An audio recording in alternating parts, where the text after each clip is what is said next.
Dear Papa Dudut, posible bang magtanim tayo ng matinding galit sa isang tao? At posible rin bang hindi natin matutuhang magpatawad? Kasi kung oo, sa palagay ko ay deserve ng taong ito na hindi ko siya patawarin habang nabubuhay ako.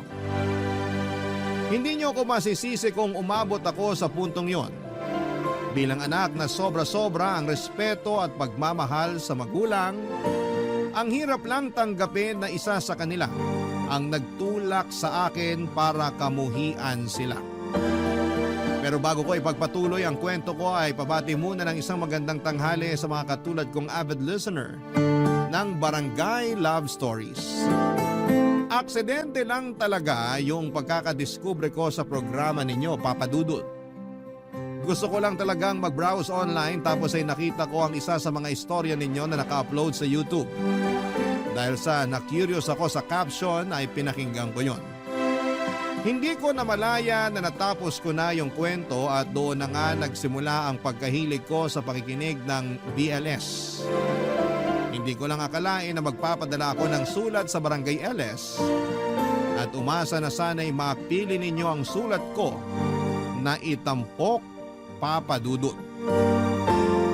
Tawagin niyo na lamang po ako sa pangalang Dayanara, 34 years old at taga-Pasay. Nagtatrabaho ako sa isang hotel bilang housekeeping supervisor at meron na akong asawa.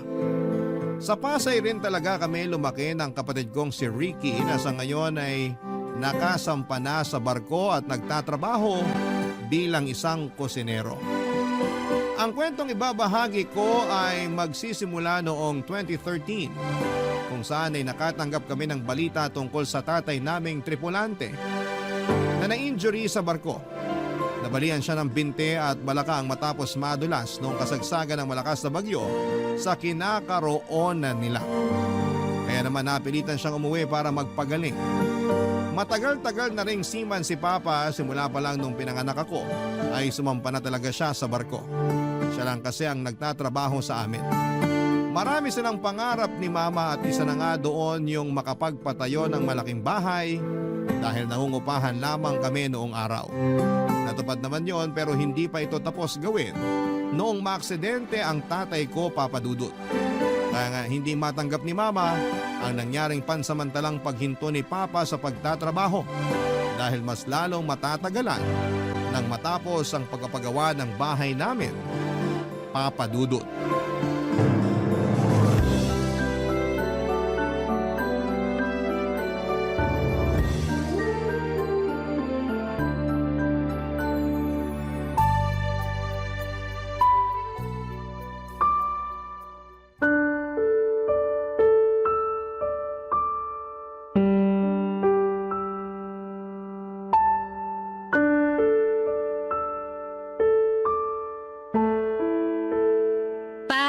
Okay lang po ba kayo? Oo naman, nak. Bakit mo natanong? Salubong po kasi yung kilay nyo eh. Nakakunot din yung noon ninyo kaya akala ko may masakit sa inyo eh. Sa ngayon wala pa ulit. Pero kanina masakit tong binti ko. Ganun po ba? Hirap naman yan pa.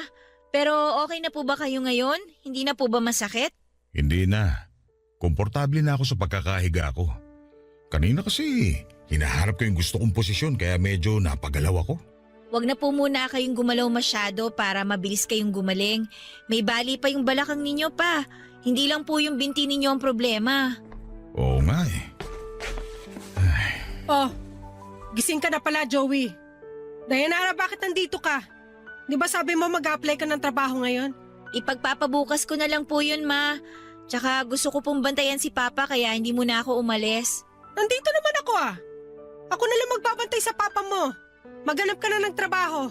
Oh, sabi mo may interview ka dapat ngayon, di ba? Puntahan mo na, sayang din yun. Ayoko naman po talaga dun sa company na yun eh. Kayo lang naman nagsabi sa akin na mag-apply ako dun. Aba, pihikang ka pa. Pasalamat ka nga, sinabihan kita na hiring sila eh. Tapos ngayong interview mo na, sasayangin mo pa? Ewan ko ba naman kung anong utak meron ka? Kasi simula mo pa lang pero dami mo ng reklamo sa buhay. Hindi naman po sa nagrereklamo ako, Ma. Ayoko lang po kasi talagang umalis kasi gusto kong alagaan si Papa. Wala namang mangyayaring masama sa papa mo kasi nga nandito naman ako. Hayaan mo na lang si Dayanara. Kung ayaw niya, edi wag. Marami pa namang ibang oportunidad. Anong kung ayaw, edi wag? Di ka ba nakakaintindi? Sayang nga yung oportunidad. Kung gusto mo, ikaw na lang ang pumunta sa interview na yon. Aba, bakit ako? Mas lalong ayoko. Kaya nga wag mo nang piliting tong si Dayanara. Tignan mo itsura niya. Halata namang ayaw niya tapos ikaw, todo yung pamimilit sa kanya. Ay, Joey, hindi ko naman siya pinipilit ng todo. Ang akin lang kung anong trabaho yun nandyan na basong gaba na niya. Hirap dito sa anak mo masyadong choosy. Hindi naman po ako masyadong choosy, Ma. Ah, basta. Yun din yun. Choosy ka. Ayoko lang naman na mawalan tayo ng pera. Lalo ngayong hindi na makakapagtrabahong tatay mo. Kaya nga habang meron pa tayong ginagastos, pinaghahanap na agad kita ng trabaho. Ano ba plano mong gawin sa diploma mo? Itago sa baul? Aba sana hindi ka nalang nag-aral. Sumusobra ka na, Salve. Anong sumusobra dun? Nagsasabi lang naman ako ng totoo. Hindi ganyan ang pagsasabi ng totoo. Dahil hindi mo na iniisip yung kapakanan at mararamdaman namin ng anak mo. Masyadong walang preno yung bibig mo. Kung nasasaktan ka pala sa mga sinabi ko, sana hindi mo hinayaan ang sarili mo na maaksidente. Hanggang ngayon, sana nandun ka pa sa barko at nagtatrabaho. Ma, tama na po. Ano ba? Sige! Pagkampihan kayo ng papa mo. Kakampihan ko po talaga si Papa kasi grabe na kayo eh. Sa palagay niyo ba gusto ni Papa yung nangyari sa kanya? Kaya nga aksidente eh. Walang may gusto at hindi rin inaasahan. Pero kayo kung makapagsalita, parang wala kayong pakialam kay Papa. Sa sweldo lang niya kayo may pake. Nak, hayaan mo na mama mo. Ganyan na siya kahit noon pa. Anong ibig mo sabihin, Joey? Na mukha akong pera? Parang gano'n na nga. Ay, lintik talaga kayo mag-ama. Diyan na nga kayo. Pinaiinit yung ulo ko. Pa, bakit namang ganun si Mama? Hindi ba niya naiintindihan yung sitwasyon? Ewan ko, nak. Pakiramdam ko tuloy wala akong silbi kasi nandito ako sa bahay natin. Nakaratay. Imbis na sana nagtatrabaho ko para may maipadala sa inyo. Wala po kayong kasalanan pa. Kaya huwag niyo sisihin ang sarili niyo. Pag gumaling po kayo, makakabalik na naman kayo sa pagtatrabaho. Doon na lang po muna tayo mag-focus sa pagpapagaling niyo. Papadudot kung ilalarawan ko si Mama ay masasabi kong may pagkabagastos siya. Mahilig din siyang magbida at magyabang sa mga kaibigan niya ng mga bagong gamit na binibili niya mula sa sweldo ni Papa. Tapos kaming mga anak ay madalas na tinitipid niya. Pangarap niyang may pagawa ang bahay namin pero hindi matapos-tapos dahil nauna niyang pagkagastosan ang mga luho niya. Hindi lang sila isang beses nag-away ni Papa dahil sa pagiging waldas niya. Maraming beses na pero sa huli si Papa pa rin ang pinapalabas na masama at maramot ni Mama. Kabaligtaran naman ang ugali ni Mama ang kay Papa. Nuknukan ang tipid yon sa sarili pero napaka mapagbigay pagdating sa amin. Kaya nga nung nalaman niya na tinitipid kami ni Mama, sa akin na niya pinapadala ang allowance namin ng kapatid ko noon sa school at sa bahay. Bagay na ikinainit ng ulo ng nanay namin. Galit na galit siya at sinabing wala raw tiwala si Papa sa kanya. Kaya naman muling binalik sa kanya ni Papa ang pagpapadala ngunit may mga kondisyon. Kasama na roon ang pag-iipon nila ng pera sa bangko na gagamitin pampuhunan sa negosyo pag umuwi na si Papa sa Pilipinas. Kaya lang nagkagulatan na lamang noong nalaman naming walang laman ang bank account nila at hindi rin may paliwanag ni Mama kung bakit nagkaganon. Papadudot.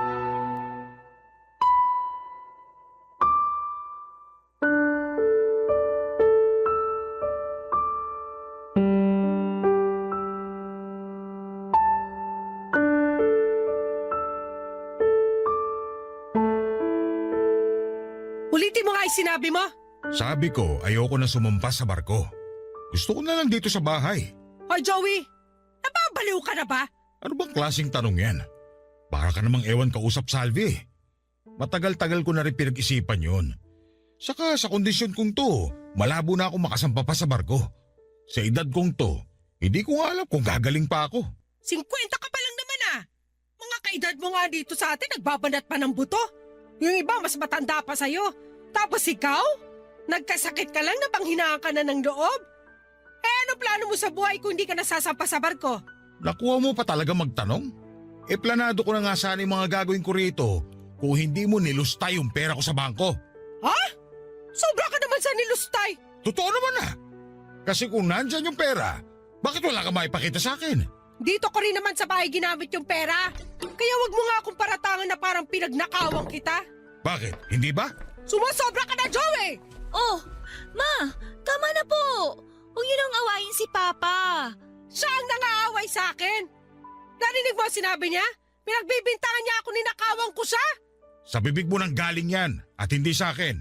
Saan ko naman gagastusin yung pera, Aber? Saan pa? Di sa mga luho mo. Sa mga mamahalin mong bag, damit at mga alahas. Huwag mo pakialaman yung mga yon. Regalo ko yon sa sarili ko. Bakit hindi mo na lang kaya ibenta yung mga yun para may pakinabang naman? Bakit ko naman gagawin yon? Para magkapera tayo. Lalo na ngayon na hindi na ako sasampa ulit sa barko. Kulang pa yung pera ng pagbebentahan ng mga yun sa pang-araw-araw natin. Tapos gamutan mo pa.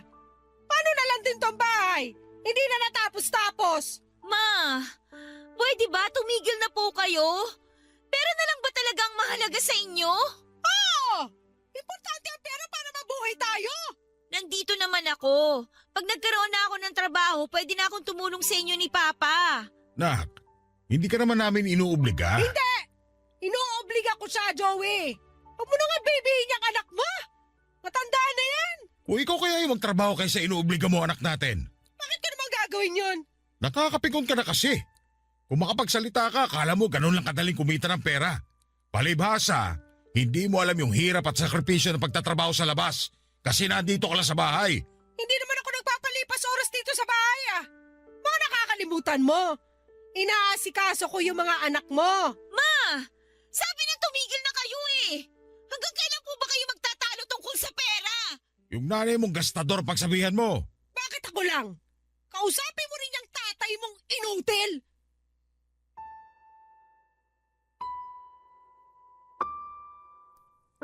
Papa Dudut, nalulungkot ako sa nangyayari sa pamilya namin.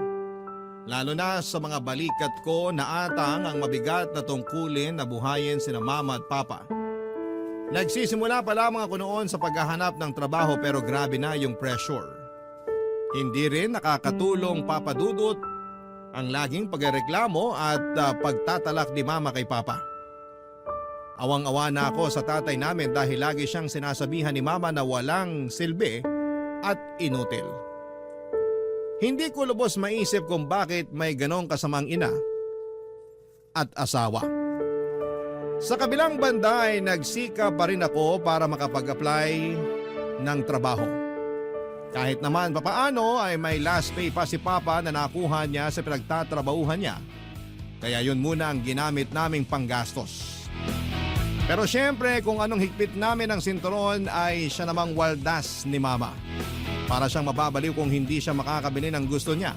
At kapag sinasaway siya ni Papa ay binabalik niya rito ang sisi at pinamumukha naman niya na kasalanan nito kung bakit kami gipit sa pera at naghihirap kami ng dahil kay Papa. Barangay Love Stories. Barangay Love Stories. Papa Dudut, dahil nagsisimula pa lamang ako sa trabaho ay hindi ganong kalaki ang sweldo ko.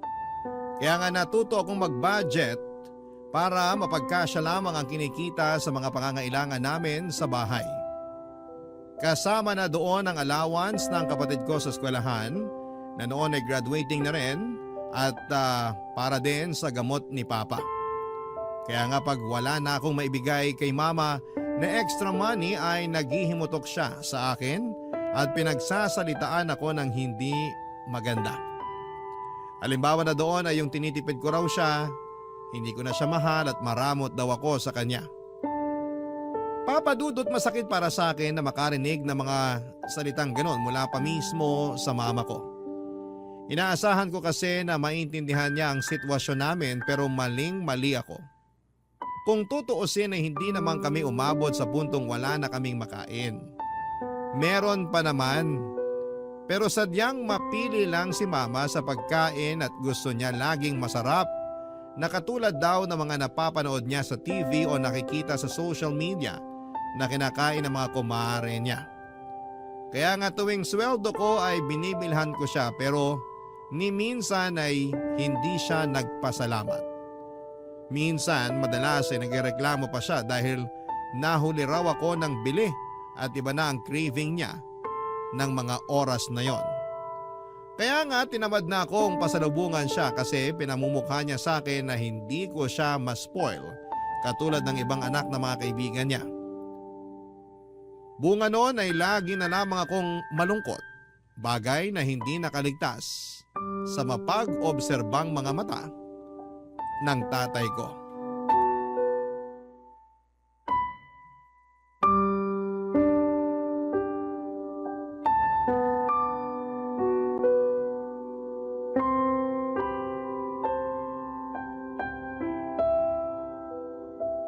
Kumusta ka naman sa trabaho mo, anak? Okay lang naman po, pa. Mabait naman po sa akin mga kasamahan ko doon. Tinuturuan nila ako kapag hindi ko alam yung gagawin. Tsaka lagi nila akong pinupuri kapag nagagawa ko ng maayos yung trabaho. Lalo tuloy akong ginaganahan na pumasok. Naalala ko, may ganyan din akong kasamahan sa trabaho. Bale, boss ko siya. Lagi niya akong pinupuri kapag maayos ang trabaho ko. Kahit pareho kaming lalaki, nalalambingan talaga ako sa kanya. Pero sa totoo lang, hindi lang naman siya sa akin ganun. Kasi mabait din siya at mahilig mamuri ng iba pa naming kasamahan kaya nga kahit mabigat yung trabaho namin napapagaan dahil maayos yung makitungo. Sabi ko na nga be, importante talaga na maayos yung mga kasamahan mo sa trabaho para maging maayos din pakiramdam mo habang nagtatrabaho. Oo, nak. Kaso, sigurado mamimiss niya kayo kasi hindi na kayo sasampa sa barko.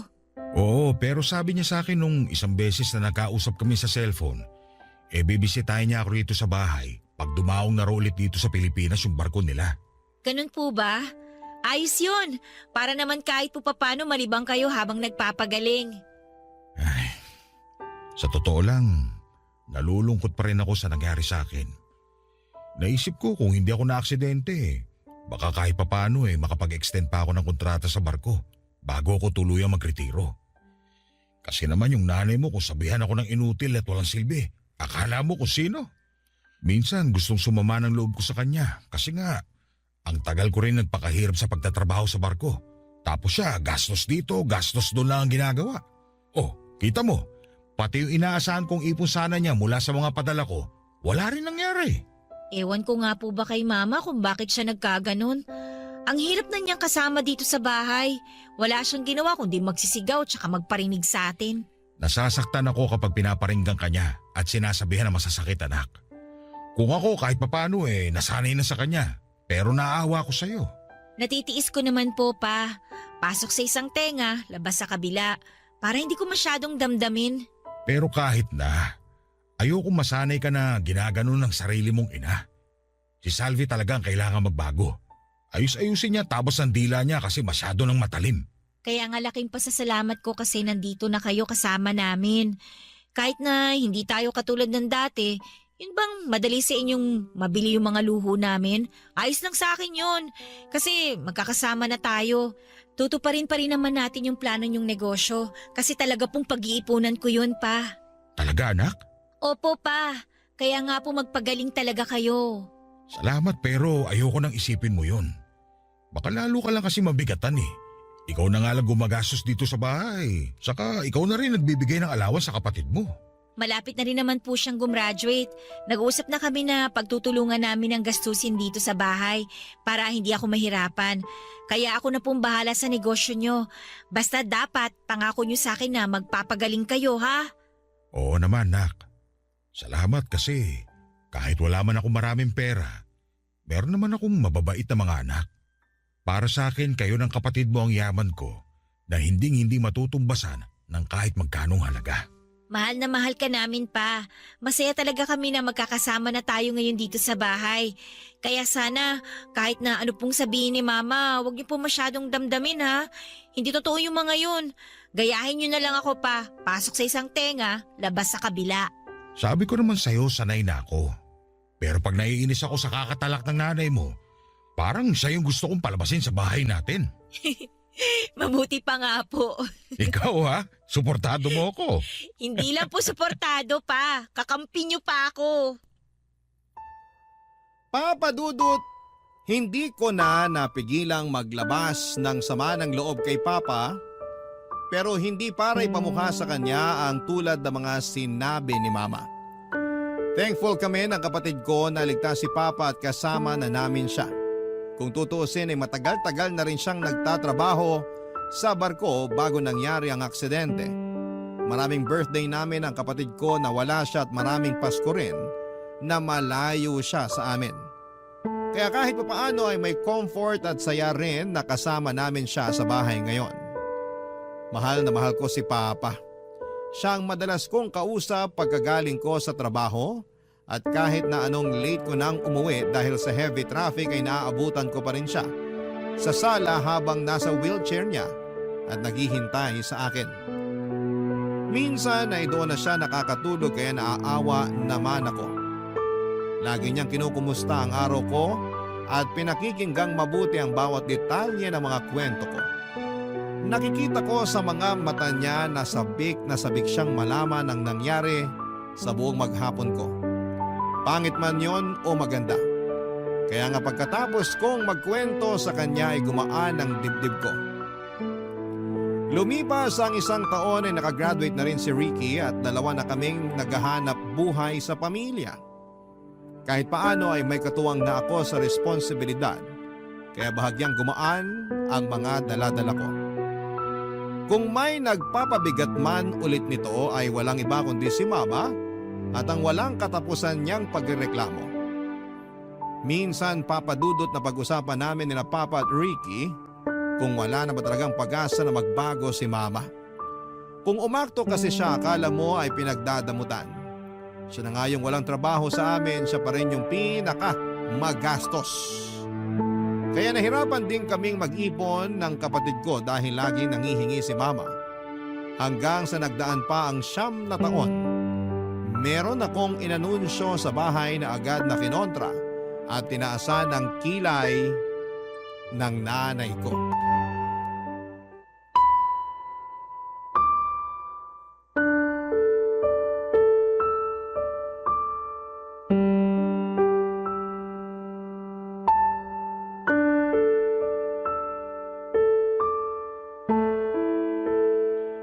O nasa na ba yung kapatid mong yon? Sabi niya po malilate daw siya. Pero nasabi ko na sa kanya yung sasabihin ko sa inyo ni Papa. Ano ba kasi yon? Bakit kailangan kausapin mo pa yung kapatid mo? May kinalaman ba siya rito? Meron po. Kasi miyembro siya ng pamilya natin. Tungkol saan ba yung sasabihin mo, Nak? Ano po kasi, Pa? Ano nga? Pa-suspense ka naman eh. Tumahimik ka nga, Salve. Napakadaldal mong babae ka. Nagsalita ang tahimik ko, no? Oh, mag-aaway pa kayong dalawa? Sabihin mo na kasi yung sasabihin mo. Sinasayang mo lang ang oras ko eh. May pupuntahan pa kami maya-maya ng mga kumari ko. Ma, aalis na naman kayo? Oo. Ayoko rito sa bahay natin kasama yung pilantod mong tatay. Kaunti na lang talaga mahampas na kita ng tungkod ko. Sige, subukan mo. Baka pilayan pa kita lalo. Pa, wag na po kasi kayong pumatol. Ma, wag niyo na kasing awayin si Papa. Yung tatay mo kasi. Pasensya na, anak. Mabalik tayo doon sa sasabihin mo. Ano ba yon? Plano na po namin kasi magpakasal ng boyfriend ko. Talaga? Magandang balita yan kung ganon. Ano magandang balita doon eh? Pag kinasal niyang anak mo, bubukod na yan sa atin. O sino magbibigay ng perang panggastos dito sa bahay? Ano ba pinagsasabi mo kumikita naman yung tindahan na binigay sa atin ng anak mo ha? Pero hindi pa rin sapat yun, no? Sa dami ba naman ng mga umuutang sa tindahan na pagkahirap-hirap singilin, madalas pa akong abunado dyan kaysa tumubo kaya wala rin kwenta. Anong ibig mo sabihin? Hindi na pwede mag-asawa at bumukod si Dayanara? Kasi gusto mong buhayin pa rin niya tayo, ganun ba? Aba bakit hindi? Mga magulang niya tayo. Kaya dapat lang na siyang bumuhay sa atin. Baliw ka ng babae ka. Baliw na akong baliw pero ayoko! Hoy Dayanara, paano na kami ng papa mo? Kita mo namang maliban sa pagtao niya sa tindahan natin hindi na nakakapagtrabaho yan dahil sa kapansanan niya. Tapos gusto mo pa kaming iwanan dito sa bahay? Pero 33 na po ako. Gusto ko na po magkaanak at bumuo ng pamilya kasama yung boyfriend ko. Bakit kasi biglaan naman yung pagdedesisyon nyo ng ganyan? Ano pong biglaan? Inabot na nga po ko ng ilang taon bago kami naging desidido talaga eh. Pinagpaliban na namin to ng husto, kaya sana naman po pagbigyan nyo na kami. Tama ang anak mo.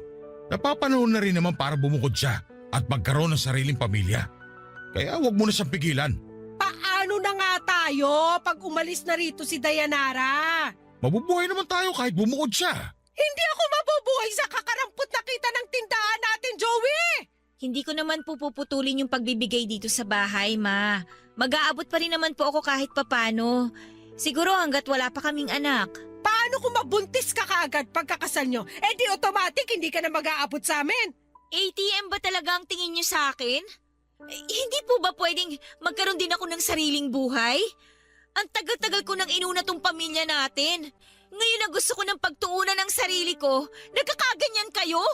Ayos lang sa akin na mag-asawa ka na, anak. Yang nanay mo lang talaga ang problema rito eh. Kung makapagsalita, akala mo mamamatay na sa gutom.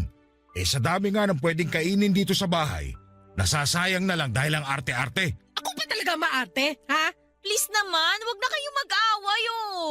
Napapagod na kasi ako sa kasasaway sa inyo eh. Ma, kinausap ko na si Ricky. Sabi niya siya na raw po ang bahala rito sa bahay natin hanggat wala pa siyang pamilya. Wala pa naman daw siyang planong mag-asawa, kaya wala kayong dapat ipag-alala. Buti pa yung kapatid mo, iniisip kami ng tatay mo. Pero ikaw? Ha? Kanino ka ba nagmana? Napakadamot mo? Makasarili ka? Bahala ka sa buhay mo! Kahit mamaya mag-asawa ka na kung gusto mo!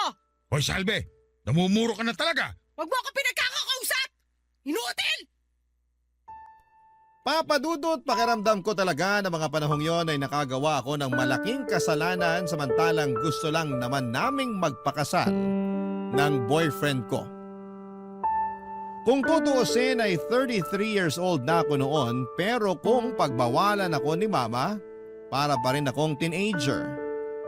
Gusto ko na magumpisa kami ng pamilya ng boyfriend ko dahil hindi na kami bumabata pa. May lahi pa naman kami sa side ng nanay ko na hirap ng magkaanak kapag tumungtong na ng 30 anyos. Mabuti na lamang at sinuportahan nila Papa at Ricky ang plano ko kahit na naging resulta noon ay sumama ng husto ang loob ni Mama. Pero hindi ko na lamang siya masyadong pinagtuunan ng pansin. Malungkot ako na tutulo siya sa pagpapakasal ko. Pero tinuloy ko pa rin ang matagal na naming plano ng boyfriend ko. Siyempre nakabudget pa rin ang wedding namin para makatipid at invited lamang ang mga malalapit naming kamag-anak at mga kaibigan. Kaso hindi pumunta si Mama. Pero masaya pa rin ako kasi nandyan sina Papa at Ricky. Pagkalipas ang isang linggo ay bumukod na ako. At kahit na malungkot na umalis ng bahay namin, ay nangako ako kay Papa na lagi siyang bibisitahin. Barangay Love Stories. Barangay Love Stories. Papa Dudut, masarap sa pakiramdam na nakakapanibago pala ang bumukod pero masaya naman kami ng mister ko dahil unti-unti na naming naisa sa katuparan ng plano naming pagbuo ng sariling pamilya. Thankful din ako sa kanya kasi hinintay niya ako. Ang hirap din kasi pag ikaw ang breadwinner ng pamilya. Parang wala kang karapatang unahin ang sarili mong buhay dahil meron kang binubuhay. Kaya nga malaking bagay ang pagkakaroon ng supportive na partner para lalong lumakas ang loob ko at hindi ako masiraan ng ulo. Lalo ba naman sa klase ng nanay na meron ako. Tulad ng pangako ko kay Papa ay dinadalaw ko pa rin siya sa bahay namin tuwing weekend. In fact, doon kami nagla-lunch. Kung tatanungin ninyo kung kumusta na kami ni Mama, malamig pa rin ang pakikitungo niya sa akin. Sinabi na lang ni Papa na hayaan ko muna at bigyan ng panahon para matanggap niya ang sitwasyon. Pero kapag hindi naman ako pumupunta sa bahay namin ay lagi ako nakikibalita sa kapatid ko sa mga nangyayari doon. At nalaman ko nga na napapadalas ang pag-aaway ni na Mama at Papa. Nagwo-worry na ako kaya naman kinausap ko na ang Papa ko nung isang beses na binisita ko siya sa bahay namin. At doon niya sinabi sa akin ang dahilan ng pagtatalo nila ng nanay ko.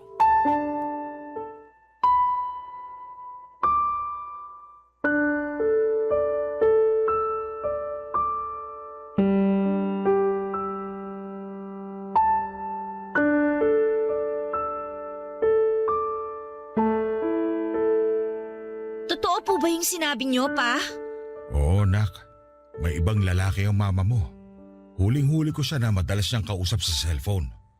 Base sa kwento ng mama mo, mayaman daw yung lalaking nakilala niya sa kasino. Kasino? Nagkakasino si Mama? Oo. Kaya pala madalas nawawala yung benta namin sa tindahan kasi pinasusugal niya. Pero hindi naman po marunong magsugal si Mama. Saan po siya natutong magkasino? Malamang sa mga kumare niyang masamang impluensya. Pero napaisip ako baka matagal na rin niyang gawain yun. Pakiwari ko simula pa lang nung nagtrabaho ko sa barko. Kaya nga wala siyang maipakitang pera sa bangko pag uwi ko. Hindi naman po siguro. Kasi madalas niya nung pagkagastusan mga mamahaling gamit niya. Pero wala na yung mga yun ngayon. Ano pong ibig niyong sabihin? Binenta niya na lahat para may maipangsugal siya. Katulad ngayon, wala siya rito sa bahay. Malamang nandun yun sa kasino. Grabe naman po si Mama. Tapos nakuha niya pa man lalaki. Ibig bang sabihin nun, pinamumukha niya sa akin na kayang-kaya niya akong palitan dahil lang ganito ako? Hindi naman po siguro, Pa.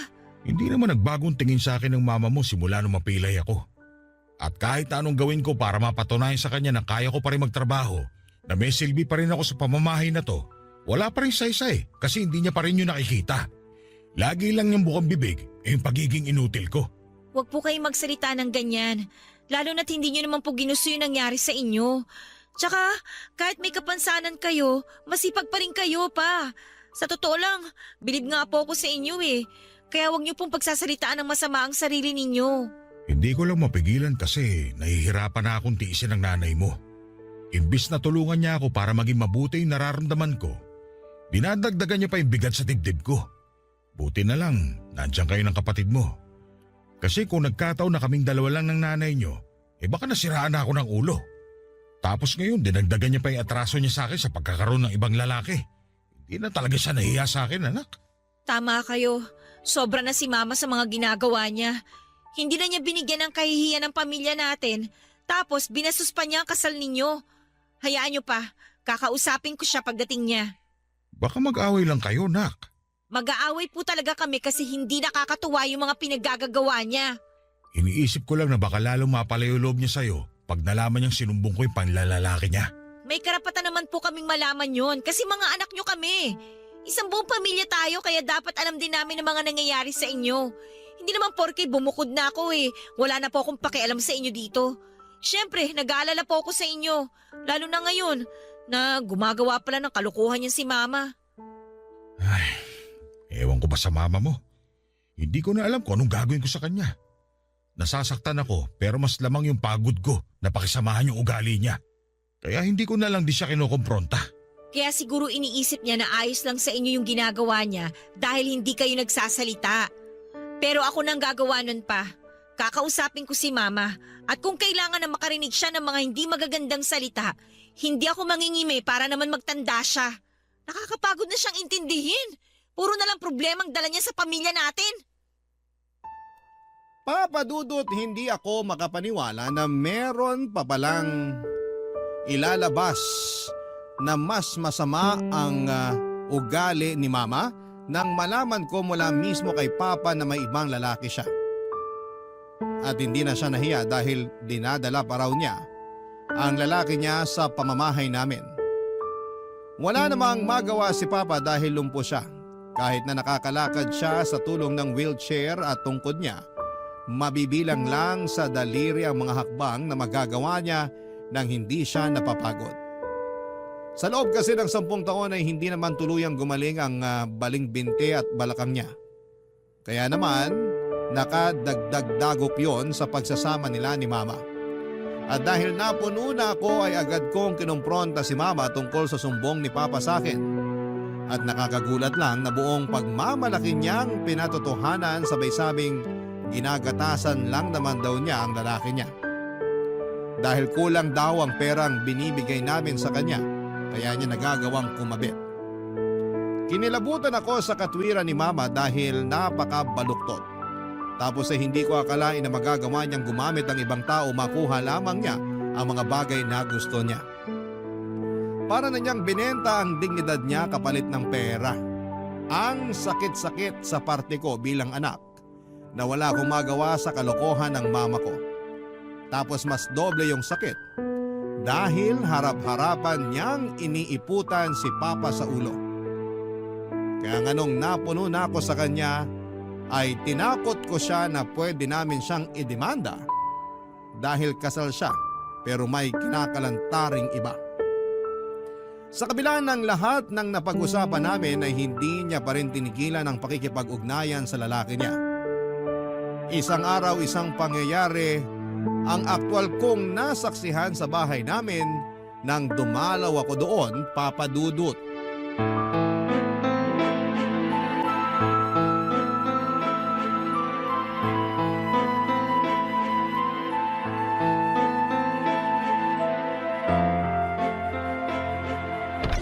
Teka, Salvi! Diyan ka sa labas! Lumayas ka na rito! Bakit niyo tinulak si Papa? Pa, ayos lang ba kayo? Ayos lang, nak. Medyo masakit lang tong balakang ko. Aalalayan ko na po kayong tumayo. Sige, anak.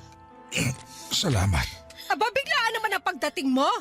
Pero buti na rin yun para masundo mo na yung tatay mong pilay. Ang kapal ng mukha mo, Salvi! Mukha mo ang makapal! Naati mo na binubuhay ka ng mga tao sa paligid mo? Wala ka ng silbi sa pamamahay na to kaya lumayas ka na! Bahay ko rin to, kaya hindi mo ako mapapalis! Sa akin nakapangalan ng titulo nito kaya wala kang habol dito! Bakit niyo ba pinapalis si Papa? Dito na kami titira ng boyfriend ko! Boyfriend? Oo! Akala ko ba hiniwalayan niyo na yung lalaking yon? Anong pinagsasasabi niyo na dito na kayo titira? Eh bahay din namin to! Bahay ko lang to! May sarili ka ng bahay, di ba? Tapos sa akin to nakapangalan kaya patitirahin ko yung gusto kong patirahin dito. Kaya magsasama na kami dito ng boyfriend ko. Hindi kami papayag, Ma! Wala ka magagawa. Desisyon ko yon. Total, hiwalay na rin kami ng tatay mo. Hiwalay? Anong pinagsasasabi niyong hiwalay? Nakipag-hiwalay na ako sa kanya. Kasi ayoko na siya makasama sa pamamahay ko. Tsaka hindi ko na siya mahal. Kaya hayaan niyo na lang ako na maging masaya. Gusto niyong maging masaya kahit na maging miserable si Papa? Anong klaseng asawa kayo? Yung klase ng asawa na hindi magtitiis sa pag-aalaga sa inutil na yan hanggang tumanda ako at mamatay. Mataas ang pangarap ko sa buhay. Alam mo yan. Sabi ko nga noon, pag natapos ng bahay natin, gusto ko namang sumama sa mga kumari kong magliwaliw sa iba't ibang lugar. Pero hindi ko magawa makaalis dito sa Pilipinas kasi wala tayong kapera-pera. Kasalanan lahat to ng tatay mo dahil na-aksidente siya tumigil sa pagtatrabaho. Eh di sana buhay reyna na ako ngayon at hindi taga-alaga ng katulad niyang inutil. Kayo ang totoong inutil! Ano sinabi mo? Ang sabi ko, kayo yung totoong inutil dito at hindi si Papa! Napakabastos mo at walang moda! Kayo yung bastos! Ang kapal ang mukha nyo! Kinain na kayo ng kasakiman nyo para paalisin nyo si Papa! Tapos ang kapal pa ng mukha nyo na sumbatan si Papa at sabihang inutil! Eh kayo nga yung walang silbi eh! Hoy, Dayanara! Hindi kita pinalaking bastos! Mahadera kang babae ka? Masusungal-ngal talaga kita! Anong pinalaking pinagsasasabi nyo? Hindi naman talaga kayo naging nanay sa amin ng kapatid ko! Tsaka, nagpapasalamat ako dahil hindi nyo ako pinalaki! Kasi kung nagkataon, eh dinagmana ako sa pagiging galit ninyo! Itiko mo na yung bunganga mo! Magsama kayo niyang tatay mong inutil! Umalis na kayo sa harapan ko! Mga buwisit kayo sa buhay ko! Mga salot! Papa Dudut, wala na kaming nagawa noong pinaalis kami ni Mama sa bahay. Ayaw na rin namang makisama sa kanya ni Papa kasi pagod na raw siya at nasasaktan sa mga pinaggagawa ng nanay ko. Kaya naisipan kong isama na lamang siya sa bahay namin ng asawa ko. Tapos nung sumunod na araw ay nalaman kong pinaalis na rin ni Mama sa bahay si Ricky. Mabuti na lang at may kakayahan ng makarenta ng sariling mauupahan ng kapatid ko kaya hindi naging problema ang tutuluyan niya. Galit na galit kami kay mama pero mas nangibabaw doon yung mga katanungan tulad ng paano niya nagawa sa amin ang mga bagay na yon. Samantalang kami ang pamilya niya. Ayaw na rin naman siyang ipademanda ng papa ko dahil dagdag gulo lang daw yon. Sinabi rin niya na hayaan na lang namin si mama sa kagustuhan nito. Kaya kahit labag sa kalooban namin ang kapatid ko ay sinunod namin ang desisyon ni papa at nirespeto ang gustong mangyari ng tatay namin. Tuluyan na kaming kinalimutan ng nanay namin, Papa Dudut, at kinalimutan na rin namin siya. Pero lagi pa rin siyang naaalala ni papa kaya madalas siyang malungkot.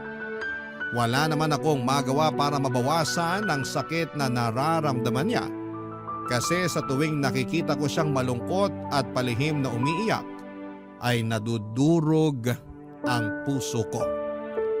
Bilang anak, ayaw kong nasasaktan ng magulang ko. Pero wala naman akong magawa para maayos pa ang nasira naming pamilya dahil kay mama. Kaya lang akala ko ay wala nang lalala pa sa sitwasyon. Pero pagkalipas lang ng 2 buwan, ay na-stroke ang tatay namin na naging dahilan para tuluyan na siyang kunin sa amin. Ang sakit-sakit mamatayan ng tatay. Habang sinusulat ko po ito ay naiiyak pa rin ako. Hindi ko alam kung papaano ilalarawan ang sakit. Kulang na lang ay mamatay din ako ng araw na yon. At magpahanggang sa ngayon ay hindi ko pa rin tanggap ang nangyari kay papa. Sinisisi ko pa rin si mama na hindi man lang dumalaw sa burol at libing ng tatay namin. Kaya nga lalong nadagdagan yung galit at hinanakit ko sa puso ko para sa sarili kong ina. Alam ko naman na dapat matutuhan kong magpatawad pero sa ngayon kahit na anong gawin ko ay hindi ko pa rin mahanap ang pagpapatawad na yon sa puso ko. At sa nakikita kong ugali ng nanay namin ay yun bang mas pinagtatawanan niya na wala na talaga siyang pakialam sa amin ng kapatid ko. Sa kasalukuyan, Papa Dudut ay nagpapatuloy pa rin naman ang buhay namin ng kapatid ko. Kinakaya namin ang bawat araw kahit na wasak kami.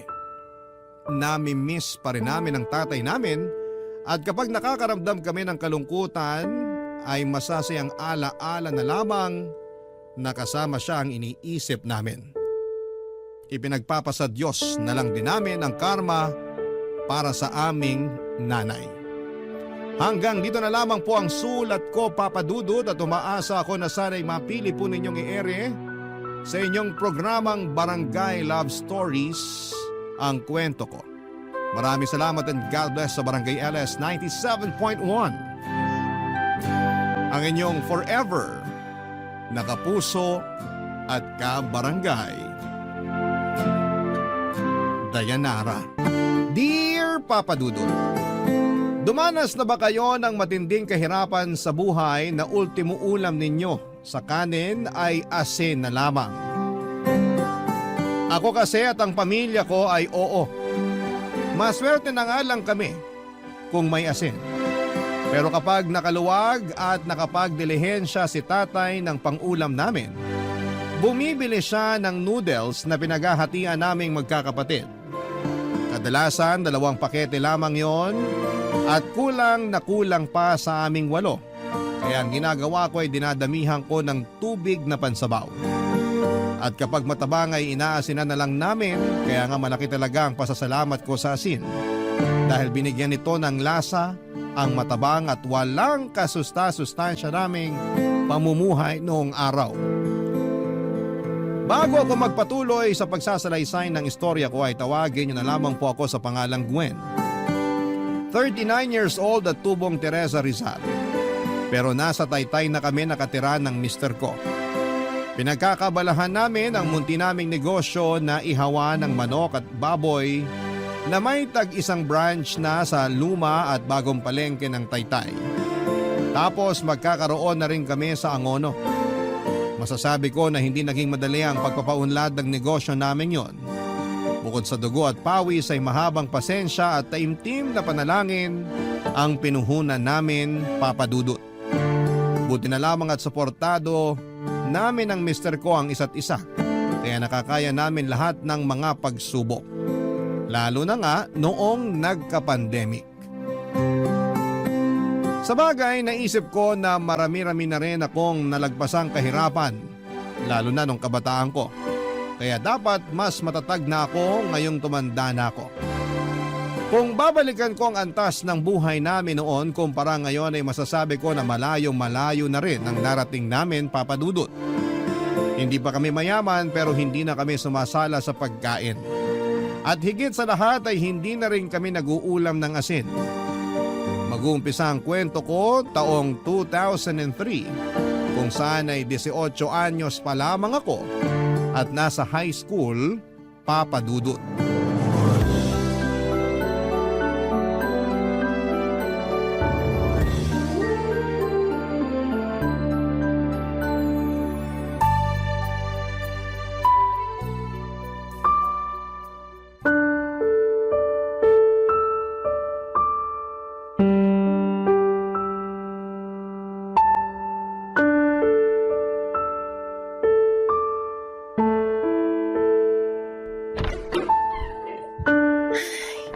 Nandito na po ako, Nay. Hala, ang dilim. Bakit wala po tayong kuryente? Di na kasi tayo nakakabayad dun sa pinagkakabitan natin, kaya pinutulan na nila tayo.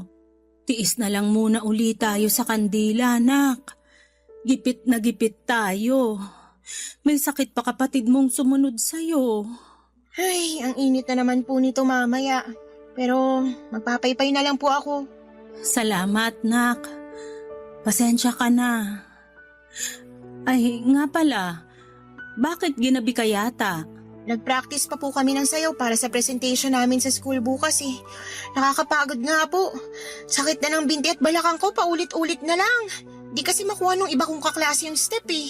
Kaya mot. At hindi ka man lang nagpaalam sa amin ng tatay mo. Sana naabangan ka niya at nasundo dyan sa may highway. Alam mo namang delikado eskinita papunta rito sa atin. Biglaan po kasi, Nay. Tsaka ayos lang naman po ako. Buti na lang din walang nagiinuman dyan sa labas kaya dire-diretso ako nakauwi rito. Ay, kamuntik na pala akong habulin ng aso ng kapitbahay nating bruha. Buti na lang di nakatalon dun sa gate nila. Lampa talaga. Eh, kumain ka na ba? Hindi pa nga po. May kanin pa po ba? Oo, pero baka malamig na. Sabawan mo na lang para lumambot. Ay, sige po, Nay. Sakto, gutom na ako. Hala, ano po to, Nay? Literal na sabaw lang? Oo, pero may lasa naman yan. Tinimplahan ko yan ng asin at paminta. Yan lang kasi kinaya natin pang ulam, nak. Pasensya ka na. Parang nakakawalang gana naman po tong kainin. Sana hinaluan nyo man lang kahit talbos ng kamote para may ngunguyain ako. Isasabaw mo naman sa kanin, yun na lang nguyain mo. Saka wala na akong mahihinga ng libreng talbos ng kamote ngayon. Lahat may bayad kulang nga pambili natin. Buti nga may bigas tayo, dyan lang lahat napunta. Ay, dami mo naman reklamo, nak. Sarap na sarap nga dyan mga kapatid mo. Wala naman po kasi silang choice. Magugutom sila pag di sila kumain.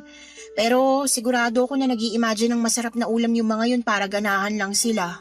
Alam mo namang di nakakapagtinda tatay mo dahil may sakit, di ba? Ikaw ang matanda, ikaw ang dapat nakakaunawa sa sitwasyon natin. Hayaan mo, kapag nakapagtinda na uli tatay nyo at kumita na siya, ibibili ko kayo ng masarap na ulam. Talaga po? Ano po bibili niyong ulam, Nay? Ipag-aadobo ko kayo ng manok o di kaya baboy. Pwede rin nilaga o tinola. Gusto ko po sinigang. O sige, magsisinigang tayo pero sa ngayon, pagtiyagaan mo na lang muna yung kanin at sabaw. Lamang tiyan din naman yan. Ano pa nga ba? Sige po, kakainin ko na po, Nay. Ay, teka. Buti naalala ko. Kunin ko lang po sa bag ko. Ano yan? Tanan! Fish cracker po. Gabi na, magsisitsirya ka pa? Di ko naman po to papapakin. Uulamin ko po to. Feeling ko kasi di talaga ako mabubusog sa kanin at sabaw, Nay. Hay nako, dami mo talagang arte.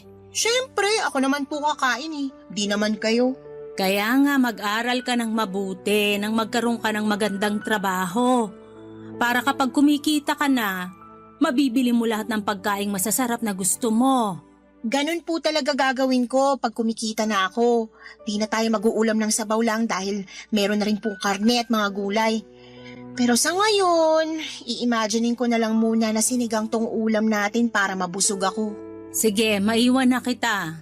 Matutulog na ako kasi inaantok na ako. Patayin mo na lang kandila pagkatapos mong kumain, nak. Opo, Nay. Good night po. Pangatlo ako sa magkakapatid at pangalawa sa matandang babae. Taho vendor ang tatay Simo namin at taong bahay naman si Nanay Wilma.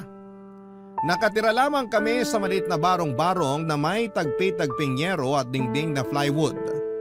Sunod-sunod kaming magkakapatid kaya naman hindi nalalayo ang agwat ng edad namin sa isa't isa.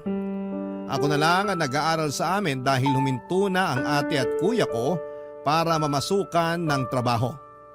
Nangatulong sa Maynila si ate samantalang si kuya ay nagtrabaho sa peryahan bilang utusan at tagalinis.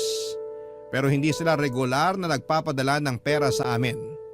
May sariling pamilya na kasi si kuya tapos si ate ay nalaman na lamang namin na nakipagtanan sa boyfriend niya.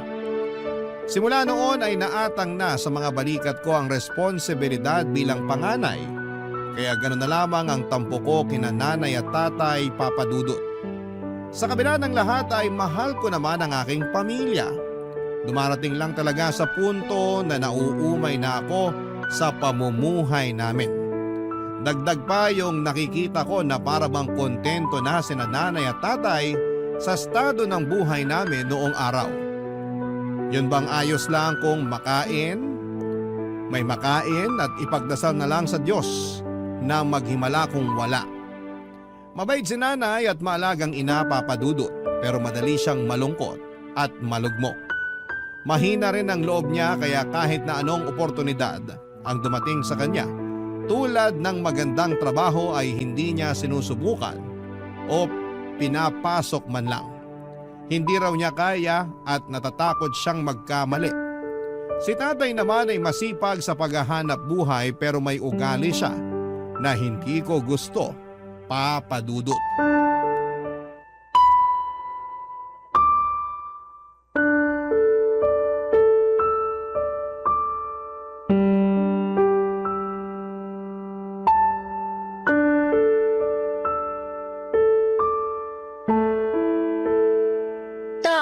Tama na po yung pag-inom nyo. Nakakalimang bote na kayo ng biri. Lasing na po kayo. Sino may sabi sa'yong lasing na ako? Kaya ko pa maglakad ng diretsyo. Lukuhin nyo lelang nyo. Halos matumba na nga kayo nung naglalakad kayo kanina. Huwag na po kayong tumayo dyan. At bakit mo ako inuutusan? Sino ka ba sa akala mo? Sino ka nga ulit? Si Gwen po, anak nyo po. Anak? Kasi sa pagkakaalam ko, wala akong anak na swail at bastos. Kaya di kita anak. Lumayas ka sa pamamahay ko. Hindi ko naman po kayo binastos. Nag-aalala lang po ako sa inyo kaya pinagsasabihan ko kayo. Tama na po, wag na po kayong uminom, tay. Bitiwan mo nga ako. Aray ko naman po, tay. Masyado ka kasing pakialamera. Masama po ba yun? Kanina pa kayo inom ng inom. Tapos pag nasobrahan kayo, magkakalat na naman kayo ng suka nyo. O bakit? Ano naman kung magkalat ako? Nandyan ka naman para linisin, di ba? Sabi mo, anak kita. Kaya responsibilidad mo na pagsilbihan ako na magulang mo. Gusto nyong pagsilbihan ko kayo, ang tigas-tigas nga ng ulo nyo. Anong sinabi mo? Bastos ka! Nagsasabi lang naman po ako ng totoo. Tsaka, kayo po yung unang nang bastos dyan eh. Tinulak nyo pa ako. Akala nyo ba di masakit? Ang arte mo naman! Di ka naman nabalian ng buto. Saka yan natutunan mo sa eskwelahan. Ang sagot-sagutin ako. Aba, sana di ka na lang namin pinag-aral ng nanay mo. Sana nagtrabaho ka na lang para may silbi ka. Sumusobra na kasi kayo, tay. Ang sakit nyo pa magsalita. Alam mo, kaunti na lang madadago ka na kita. Ay ayoko sa'yo eh. Palasagot ka. Buti pa yung ate mo, mabait sa akin. Pero nasan po si ate? Nakipagtanan sa boyfriend niya, 'di ba? Iniwan niya na tayo. Pinabayaan na tinakasan kasi siguro nagsasawa na siya sa pamilya natin. Ayaw na niyang tumulong sa atin kasi pagod na siyang maghirap kasama natin. Sumusobra ka na, Gwen! Nasasaktan po ba kayo kasi alam niyo totoo sinasabi ko? Pag di ka pa nagtigil, masasampal na talaga kita! Anong nangyayari rito? Bakit ka sumisigaw, Noli? Yan kasing anak mo, balasubas sumagot sa akin. Nagpipigil lang ako pero gusto ko na talagang sampalin. Ano ba kasing sinabi mo sa tatay mo, nak? Eh di yung totoo. Pabida kasi si tatay, laging kinukumpara sa akin si ate pero iniwan naman tayo kasi ayaw na tayo makasama. Tumigil ka na Ako ba talaga yung pabida? Dago ka na kaya kita. Sige po, gawin nyo. Total, dyan naman kayo magaling. Halika rito. Ipapakita ko sa'yo kung saan ako magaling. Pwede ba tumigil na kayo? Yang anak mo ang patigilin mo. Huwag ako. Isa, Wilma. Dadago ka na rin kita. Bakit naman ako nadamay dyan? Umaawat lang naman ako. Damay ka na. Kasi kamukha mo yung bruwang yan. Ano naman pong koneksyon nun? Malaki. Kasi pareho akong nayayamot sa pagmumukha niyo ng nanay mo. Sarap yung pag-untugin mga peste kayo. Mabuti pa, makalayas na sa pamamahay na to. Saan ka pupunta? Basta, malayo sa inyong dalawa.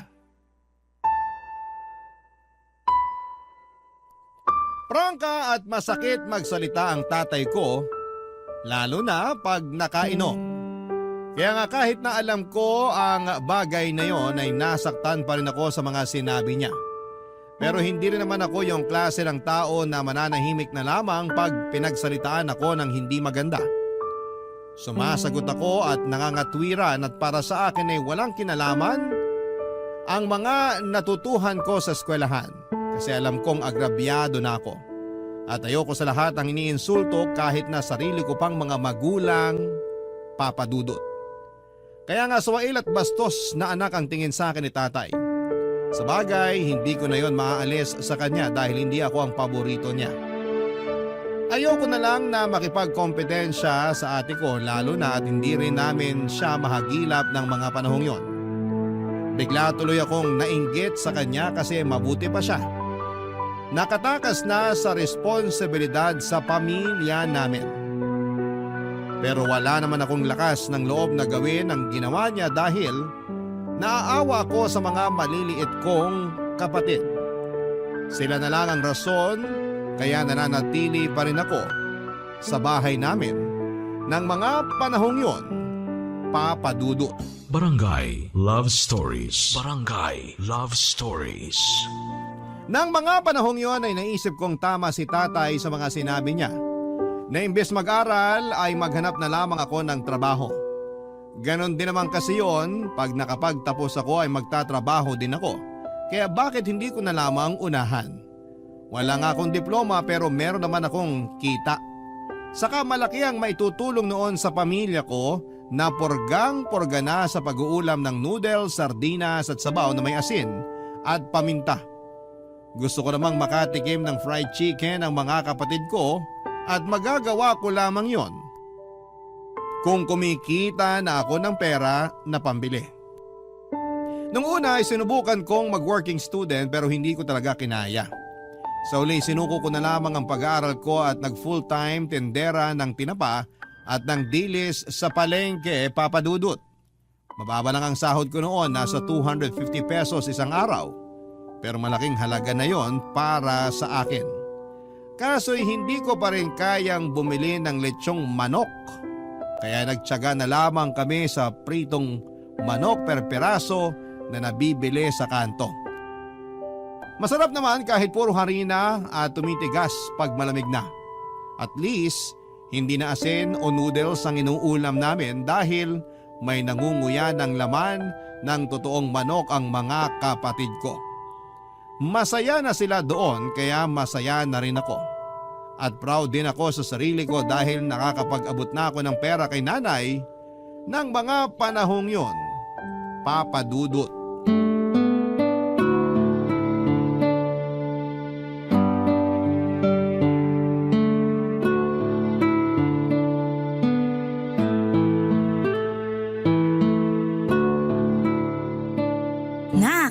Sarap ng ulam natin, adobong baboy.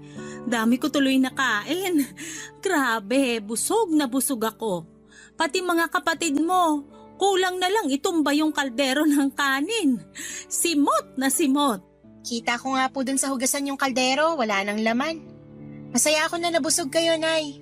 Di ko na maalala kung kailan ako nakatikim ng adobong baboy. Kamuntik ko na nga rin makalimutan paano lutuin. Buti na lang masarap pa rin ang timpla ko.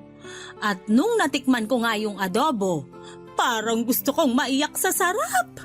Hayaan nyo, hindi nyo na mamimiss ng matagal yung adobo kasi pag sweldo ko, yan ang uulamin natin. Pangako po yan. Ay, ang bait-bait mo talagang anak. Pero ayos lang ba talaga sa'yo na magtrabaho ka na lang kaysa mag-aral? Opo, ayos lang sa akin kasi masaya ako na nakakatulong sa pamilya natin eh. Anong nakakatulong? Kakarampot nga lang kinikitang mo dun sa trabaho mo. Noli naman, wag mo naman pagsalitaan ng ganyan si Gwen. Ang yabang kasi magsalita niyang anak mo. Akala mo kung sino. Hindi naman kalakihan yung sinesweldo.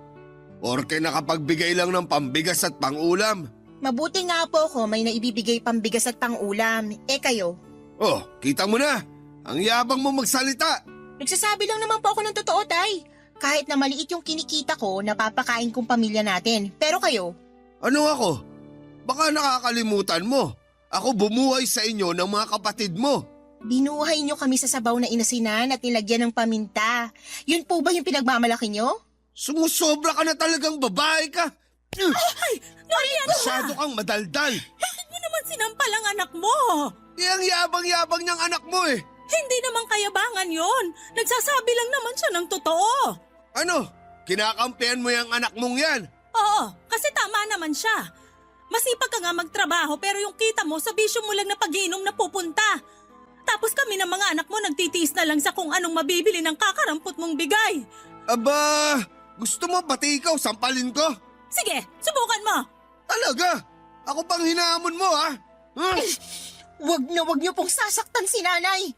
Nagkampihan pa talaga kayong dalawa. Sarap niyong pag-untogin. Pwede ba umalis na nga po kayo?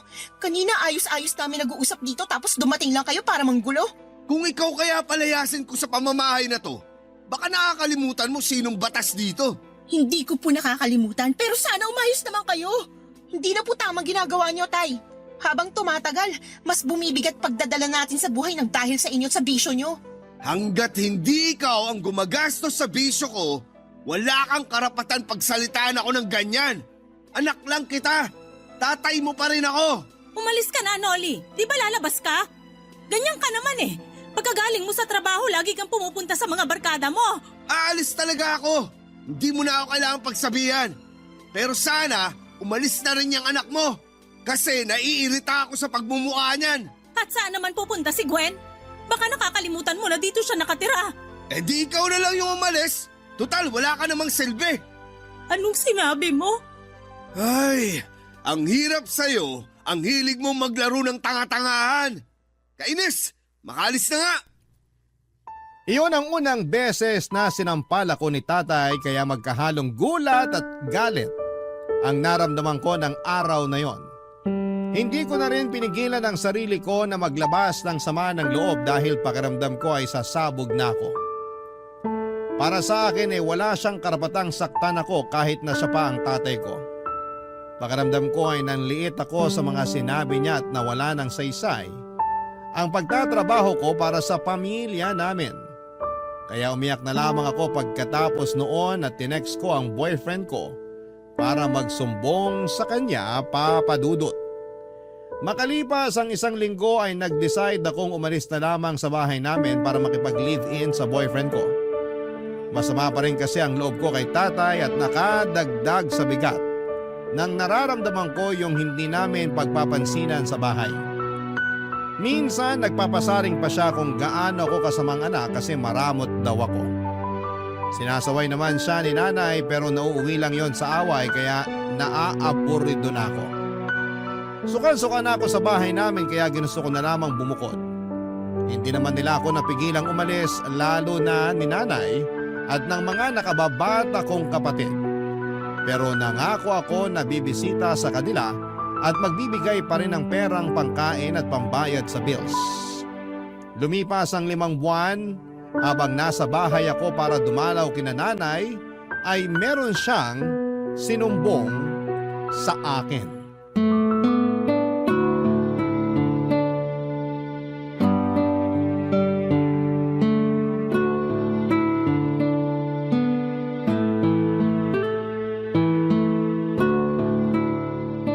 Nay, sigurado po ba kayong ayos lang kayo? Oo, nak. Ayos lang ako. Mukha kasi kayong may sakit kaya nag-aalala ako eh. Ay, wala akong sakit. Pagod lang ako at puyat kaya matamlay ako tingnan. Bakit po kayo pagod at puyat? Siyempre, inaasikaso ko mga kapatid mo. Tapos ako lang naman naglilinis at nagluluto rito sa bahay. Ganun po ba? Sa bagay, pasensya na po kayo kung umalis ako rito sa atin ha. Bakit ka naman humihingi ng pasensya? Siyempre, naisip ko baka masama loob niyo sa akin kasi iniwan ko kayo.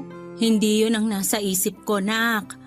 Saka nasa tamang edad ka na para magdesisyon sa sarili mo. Bukod doon, di naman kita masisisi kung gusto mo nang lumagay sa tahimik kasama yung boyfriend mo. Wala kasing kapayapaan tong pamamahay natin. Lalo ngayon na... Na ano po? Wala, nak. Iba na lang pag-usapan natin. Kamusta ka naman? Kayo ng boyfriend mo? Ayos lang po kami, Nay. Pero, curious po ako sa sinasabi niyo kanina. Ha? Wala naman akong sinasabi ah. Meron po. Ayaw niyo nga lang pag-usapan. Ayoko na kasing idamay ka. Problema na namin yun ng tatay mo. Ayoko nang isipin mo. Mas lalo ko po yung iisipin kung hindi niyo sasabihin. O sige. Pero ipangako mong makikinig ka muna sa akin. At kapag sinabi ko na, sana wag mong kamumuhian ng tatay mo. Alam ko may samaan kayo ng loob, pero hindi sana gumatong tong malalaman mo. Depende po, Nay. Hindi ko po may papangako. Gwen naman. Sabihin niyo na po kasi kinakabahan na po ako eh. Sige, sasabihin ko na. Ay, may babae ang tatay mo. Ano po? Totoo po ba yon? Oo, totoo yun. Umamin din naman siya. Paano niyo po nasabi na wag kong kamuhian si tatay? Eh grabe naman po yung ginawa niya. Oo nga. Pero pinatawad ko na siya. Pinatawad niyo? Oo, kasi asawa ko siya, nak. Tatay niyo pa rin siya. Pero kahit na. Ano naman kung tatay namin siya? Bakit niyo hahayaang tarantaduhin niya kayo? Nay naman eh. Siyempre, mahal ko pa rin naman si Noli. Eh kayo ba mahal niya? Kasi kung oo, bakit siya nang bababae? Napakawalang respeto, Nay. Ewan ko ba naman sa tatay mong yun? Kung kailan tumanda, saka nagkaganyan. Akala ko ba nagbago na si tatay pero lalo lang siyang lumala. Huwag ka nang magalit sa tatay mo. Matanda na naman siya eh. Naturingang matanda pero walang pinagkatandaan. Kung kayo kaya niyong di magalit, pues ibahin niyo ako, Nay. Eh baka kaya ganun kasi pangit na ako sa paningin niya. Ano po? Hindi po. Hindi ganun yun, Nay. Naisip ko lang kaya nagawa niyang tumingin sa iba. Sira ulo lang talaga si tatay. Hindi na siya nahiya sa inyo at sa mga kapatid ko. Nagawa niya pa talagang mambabae. Nakakainis siya. Tsaka, huwag niyo nga po siyang ipagtanggol, Nay. Tingnan niyo itsura niyo. Stress na kayo. Nagkukunwari pa kayong di apektado kahit na nahihirapan at nasasaktan na kayo sa ginagawa ni tatay. Ano bang gagawin ko? Alangan namang layasan namin siya ng mga kapatid mo. Sige, saan kami pupunta? Ikaw lang at si Noli ang kumikita sa pamilya natin. Hindi ko kayang buhayin mga kapatid mo, nak. Pasensya ka na kung may mahina kang nanay. Di ko lang po matanggap na ginaganong kayo ni tatay eh. Hindi na siya nahiya. Nakakainis siya. Galit ako sa kanya, Nay.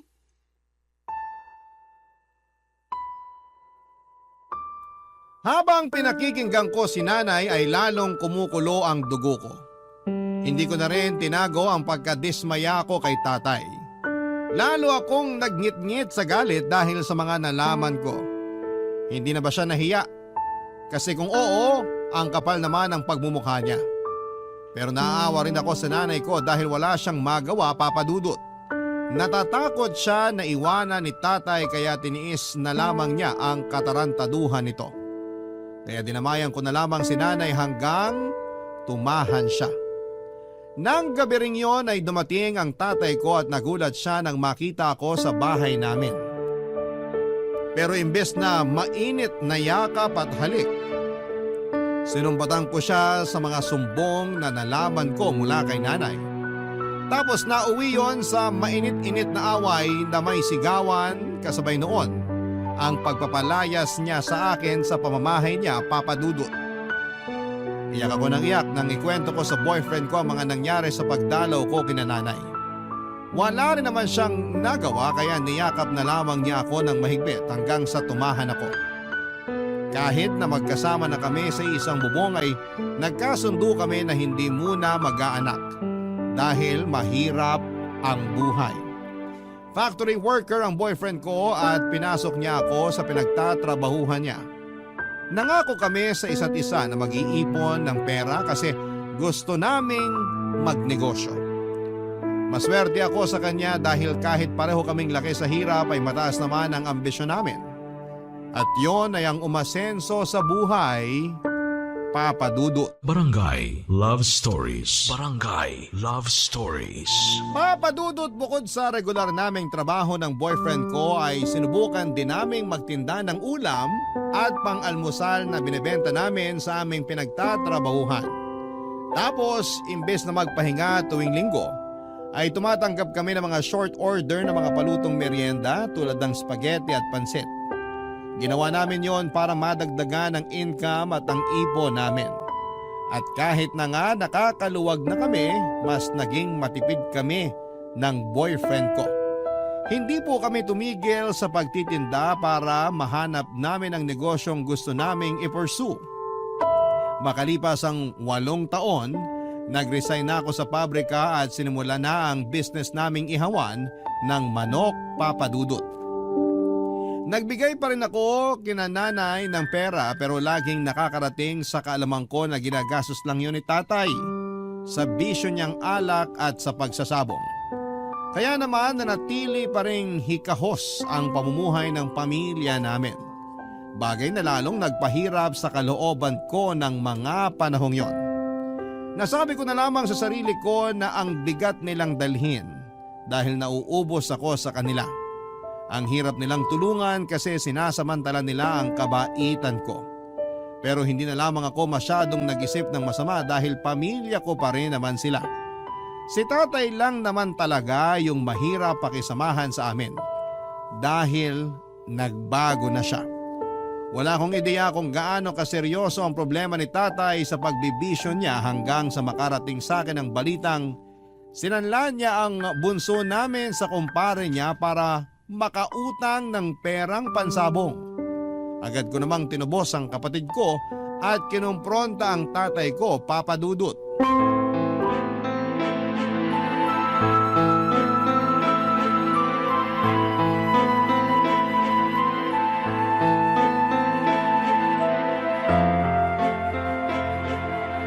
Ipapabarangay kita, tay! Wag, nak! Patawarin mo ako! Paano ko po kayo mapapatawad? Patong-patong ng mga kasalanan niyo sa amin. Una na yung pambababae niyo. Tapos ngayon, dinagdagan niyo pa ng panibagong kasalanan. Anong klaseng ama kayo, tay? Gawain po ba ng matinong magulang yung isang na ang sariling anak ng dahil sa pera? Alam ko namang mali, pero di ko lang talaga napigilan. Anong hindi niyo napigilan? Ewan ko, basta kating-kati kamay ko na makapagsabong. At kapag hindi ko ginawa yun, parang masisiraan ako ng ulo. Matagal na po kayong siraulo simula nung hayaan yung kainin kayo ng mga bisyo nyo. Ang sama-sama nyo, tay! Pinagpalit nyo kaming pamilya nyo sa pesteng bisyo na yan! Nak, huwag mo naman pagsalitaan tatay mo ng ganyan.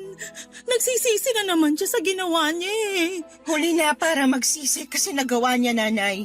Tsaka naririnig nyo bang sarili nyo? Pinagtatanggol niyo si tatay matapos niyang isan lang kapatid ko. Nasisiraan na ba kayo ng bait? Hindi, pero tatay mo pa rin siya. Desperado lang siya kaya niya nagawa yun, pero alam kong hindi na niya uulitin. Sabihin mo kay Gwen na hindi mo na uulitin, Noli. Tama, nanay mo, nak. Hindi ko na uulitin. Kaya sana patawarin mo na ako. Magbabagong buhay na ako. Hindi na ako magsusugal o mambababae. Sana noon niyo pa yung ginawa. Ginagawa ko naman na eh. Wilma, sabihin mo nga sa anak mo na nagbabagong buhay na ako. Bigyan mo na ng isa pang pagkakataon ng tatay mo. Maawa ka sa kanya, nak. Ewan ko sa inyo, Nay. Hindi ko maintindihan kung bakit imbis na yung kapatid kong kampihan niyo, katatay pa rin talaga kayo kampi. Baka nakakalimutan niyo. Harap-harapan kayong niloko ng taong yan. Huwag niyong sabihin sa akin na ayos lang sa inyo na iniiputan niya kayo sa ulo. Siyempre hindi, pero matagal na yun. Matagal na nung huling beses na may kinaloko ang babae ang tatay mo. Hindi ko lang sinasabi sa'yo pero nakikita ko, nagbabago na siya. Sabi ko naman sa'yo, nak. Nagbabagong buhay na ako eh. Ewan ko, Tay. Hindi ko na alam kung sino paniniwalaan sa inyo ni Nanay kasi lumalabas para kayo nagkakampihan eh. Pinagtatakpan ni Nanay ang mga kasalanan niyo kasi mahal niya kayo. Alam ko. Kaya nga malaki pasasalamat ko sa nanay mo. Dahil hindi niya ako iniwan. Kaya sana, bigyan mo pa ako ng isa pang pagkakataon. Marami akong kasalanan sa pamilya natin. Lalong-lalo na sa'yo, Gwen. Gusto kong bumawi kahit bago man lang mamatay. Huwag mong sabihin yan, Noli.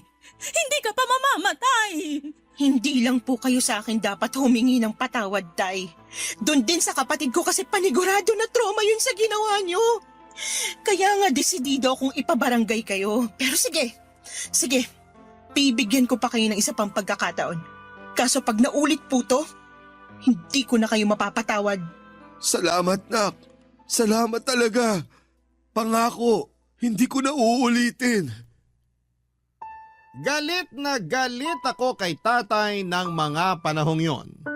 Marami akong tanong sa kanya dahil hindi ko lubos maisip na magagawa niya yon sa sarili niyang anak.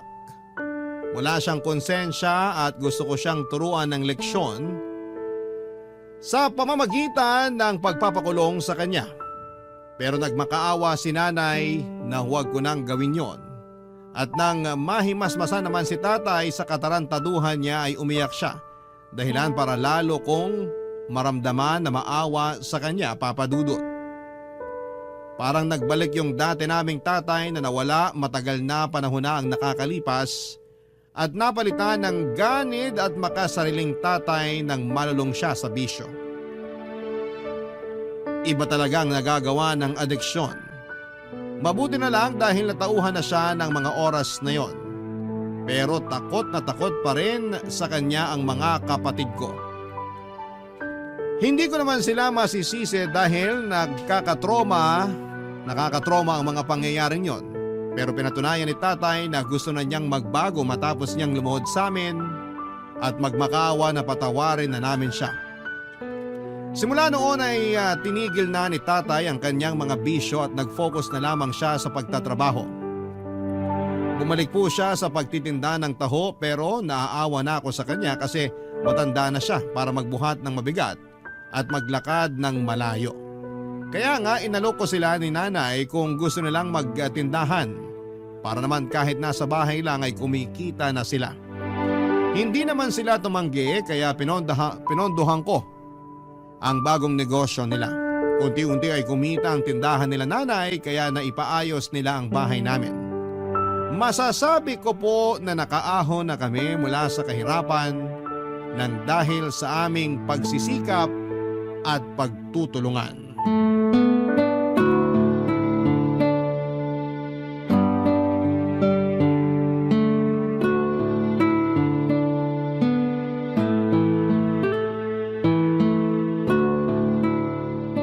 Nay, ito pang tuition sa school ng mga kapatid ko. Tapos ito naman, allowance nila pag nagsimula na klase nila.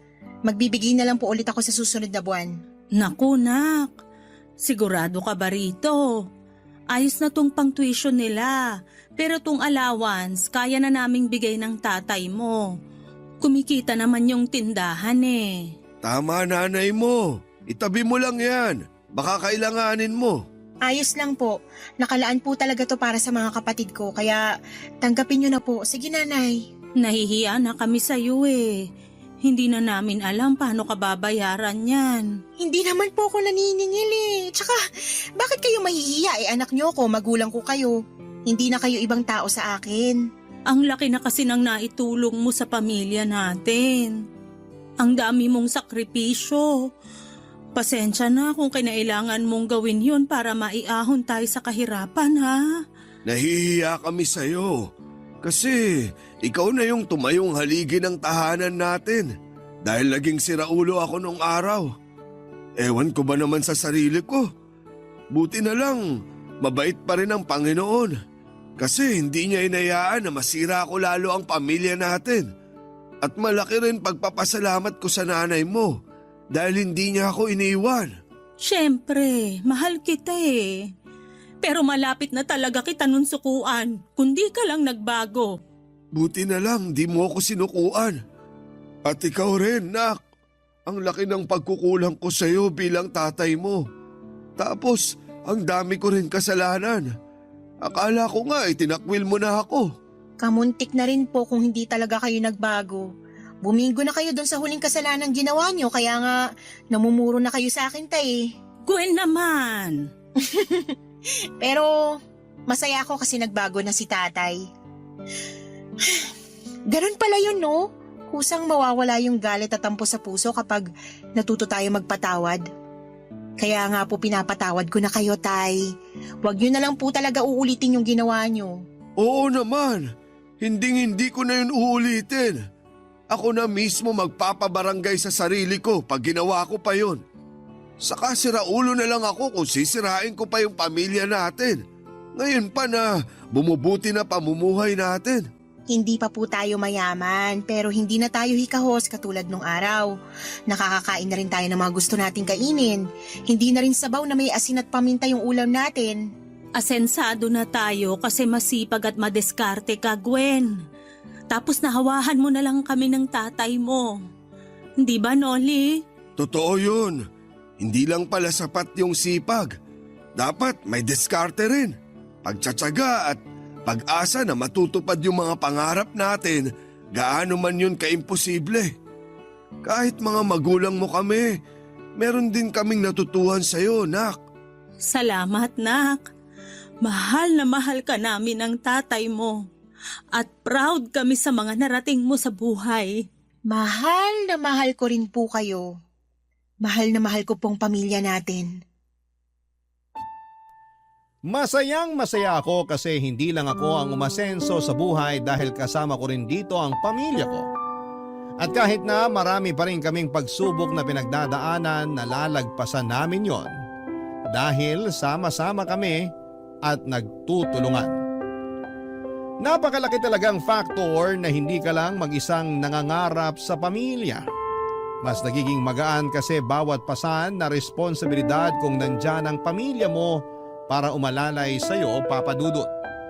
Sa kasalukuyan, nandito na kami sa taytay ng asawa ko at kinasal kami last 2022 pero wala pa rin kaming anak magpahanggang sa ngayon. Kaya nga nag-decide na lamang kami na mag-ampon ng batang palalakihin namin at ituturing na sariling anak. Kung pagkakaluban pa kami ng Diyos ng anak ay malugod namin yung tatanggapin at ipagpapasalamat. Hanggang dito na lamang po ang sulat ko at sana'y meron kaming na-inspire at napasaya sa istoryang ibinahagi ko sa inyong lahat sa programang Barangay Love Stories. Maraming salamat po, Papa Dudut, and more power sa inyong istasyon. Ang inyong forever kapuso at ka-barangay, Gwen.